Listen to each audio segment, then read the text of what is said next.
Good evening, everyone. Busy night here in the studio, getting ready for CBS 13 live at 5, just in a few minutes, of course. And we have the mayoral debate at 5:30 tonight. That will be on CBS 13 as well. But of course, we have some rain to talk about and some wind. It's not tonight. It'll be tomorrow night. It's Wednesday night to Thursday. We'll get the worst of the storm system. Hey, this looks pretty ugly, doesn't it? Notice all this rainfall through the mid-Atlantic, back through the Midwest, and all the way down through the southeastern portions of the United States. This is all heading our way. And again, the time frame will be tomorrow night.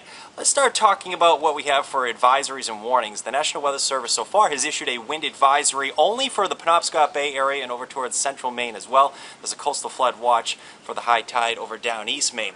Now, I think the Weather Service made a pretty good call in issuing the wind advisory only specifically for the Penobscot Bay area. This is normally a graphic I wouldn't show to the viewers during a weathercast or anything. This is the buff kit display of the North American model issued, or initialized, I should say, 7 o'clock this morning. What you're seeing here, right in there, is a 75-knot wind at about 4,000 feet. That's what we call a low-level jet, and this is about 1 o'clock in the morning on Thursday. That little yellow line right there is what we call the mixing layer. We get this marine inversion with a lot of times we can't get this wind or the low-level jet winds to mix down to the ground level in a situation like this unless we have some sort of convection being thunderstorms or something like that. But basically what you're seeing here is theoretically anything underneath that yellow line can mix down to the surface. Notice there are 35-knot winds, 40-knot winds that are available at the top of the mixing layer. In a situation like that, we would get wind gusts probably around 40, maybe gusts as high as 45 miles per hour in Portland. Now compare that to Rockland. Again, this is overnight tomorrow night into Thursday morning, right around 1 a.m., actually a little bit later there in Rockland. You still have that 75-knot low-level jet about 4,000 feet, but you also have 55-knot winds at the top of the mixing layer here. So theoretically, the Rockland area could see wind gusts a little bit stronger, generally in the order of about 50 to 55 mile per hour gusts. As far as the timing goes, this is run off a microcast, a model we run in-house here. The timing seems reasonable. Winds start to ramp up tomorrow night. This is 11 o'clock, 1 a.m., 3 a.m. We're seeing sustained winds. That might be a little too generous here, but probably 25 miles per hour with gusts over 40 miles per hour. Again, that's for the Portland area. We may see some peak gusts over 50 miles per hour, especially mid-coast Maine. That's probably going to be enough for some scattered power outages and probably enough to put a nail in the coffin for the foliage season of 2015 here. This is another forecast model as the RPM model. I think it has a pretty good handle on it. This is 3 o'clock in the afternoon. Notice we're seeing wind gusts 15 to 20 miles per hour, nothing too substantial tomorrow during the day. The heaviest or strongest winds will be tomorrow night, and a few things to take note here. This is 11 o'clock tomorrow night. We're seeing winds gusting 46, 47 miles per hour at the coastline only. Remember, it's a southeasterly wind, so it's coming in off the ocean.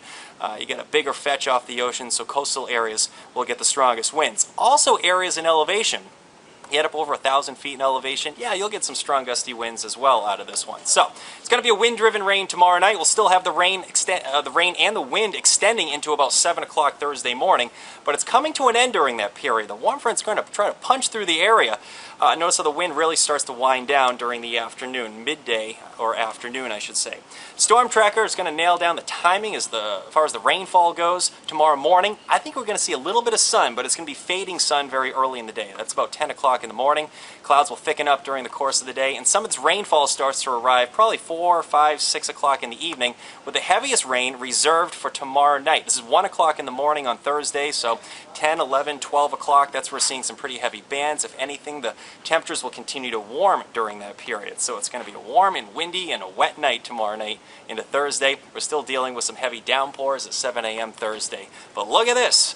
Some clearing should make an appearance by 1 o'clock Thursday afternoon with some brightening to the sky, and we're banking on some sun. We're going to see temps surge into the upper 60s to near 70 degrees. Now the cold front still has to move through, and that will be a Thursday night or evening. That's about 7 o'clock. We may get another round of quick showers. And then the cool down begins. Yeah, that's right. By Friday, we're looking at temps only in the low 50s, and yes, some mountain snow showers get going as well. I think we're headed for a pretty nice looking Friday, and we're headed for a pretty nice looking Saturday as well. Trick-or-treaters should be okay Saturday evening. Rainfall amounts out of this one, the jackpot out of this should be basically the hillier terrain just east of the spine of the Appalachians here. You head on the eastern slopes here, there'll be a lot of areas that get over 2 inches of rain.